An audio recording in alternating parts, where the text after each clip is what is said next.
Assalamualaikum warahmatullahi wabarakatuh. Sahabat taklim, berjumpa lagi dalam agenda Abum Anda bertanya, Ustadz menjawab. Kali ini kita akan menjawab pertanyaan dari Bapak Ibnu Hadi, Kabupaten Bekasi.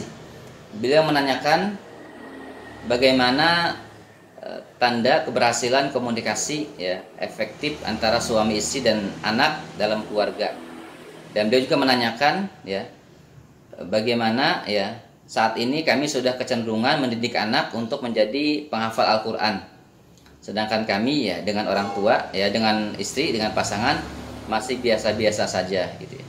Kemudian bagaimana agar kami bisa mendapatkan keturunan anak-anak yang soleh, yang solehah, yang bisa mampu menjadi penghafal Al-Quran.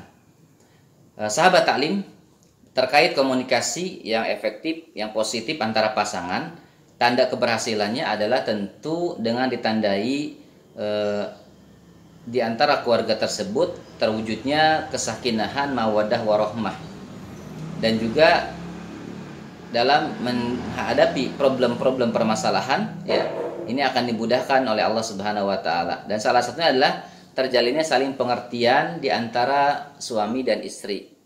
Tentu juga ya hubungan baik akan senantiasa terjalin. Kenapa? Karena tadi komunikasinya ya sudah lancar, komunikasinya baik-baik saja gitu ya. Yang disebut dengan keluarga samawa ya, sakinah, mawadah, warohmah. Yang kedua, bagaimana agar kita mendapatkan anak-anak yang salih salehah? Tentu apalagi tadi penghafal Quran, maka ya yang perlu kita lakukan sebagai orang tua adalah mendoakan anak-anak kita. Ada 4 doa unggulan ya yang sering saya sampaikan dalam video-video saya.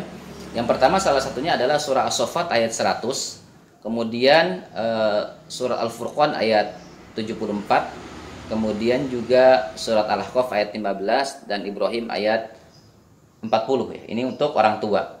Kita tidak bisa mendidik anak mengandalkan kemampuan intelektual kita semata saja, tapi kita juga butuh keterlibatan Allah dalam mendidik penjagaan keluarga dan anak-anak kita, apalagi untuk menghafal Quran. Yang kedua adalah kalau kita ingin punya anak yang penghafal Quran, maka tunjukkan ketauladanan kepada anak-anak kita bahwa kita juga sebagai sosok ayah yang pantas ya ditiru, menjadi ayah yang senantiasa memberikan ketauladanan terutama dalam kesolehan, dalam berinteraksi dengan Al-Quran, dalam beribadah kepada Allah Subhanahu wa taala.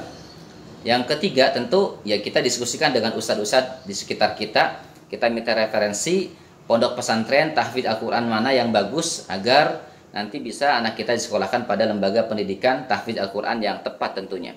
Kita komunikasi, kita istisyarah dengan mereka, dengan ustadz-ustadz kita bertanya. Ini juga salah satu langkah ikhtiar kita untuk mencapai anak-anak kita yang menjadi penghafal Al-Quran. Yang berikutnya, sahabat taklim, kita bisa lakukan banyak sedekah. Saya kemarin pas safari dakwah ke Kalimantan, itu ada pelajaran hikmah yang luar biasa ya. Ada seorang ibu yang single parent ya, beliau punya anak penghafal Al-Quran. Yang ketika kita berdiskusi ngobrol gitu panjang lebar dengan beliau menyatakan bahwa sampai menangis menceritakan kisah pengalaman pribadinya dalam berupaya menjadikan anaknya 4 ya. Kemudian 1, 2, 3 ini sulit sekali kata beliau untuk menghafal Al-Quran.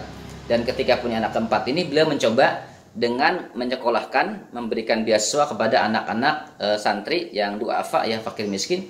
Itu 10 orang dikuliahkan atau disekolahkan untuk menjadi penghafal Al-Quran dari nol. Dan yang 10 orang itu alhamdulillah sudah menjadi penghafal Al-Quran. Dan tidak lama juga anak beliau pun yang keempat itu hafal Al-Quran. Jadi ternyata kata beliau, Ustadz, Masya Allah, Tabarakallah, sedekah itu luar biasa. Jadi sedekah itu bisa memudahkan urusan para jamaah sekalian, terutama membantu mensupport dakwah pondok-pondok pesantren tahfidz Al-Quran agar anak-anak kita dimudahkan oleh Allah Subhanahu wa taala. Kita bisa jumpa lagi sahabat taklim pada pertanyaan-pertanyaan berikutnya insyaallah. Barakallahu fikum.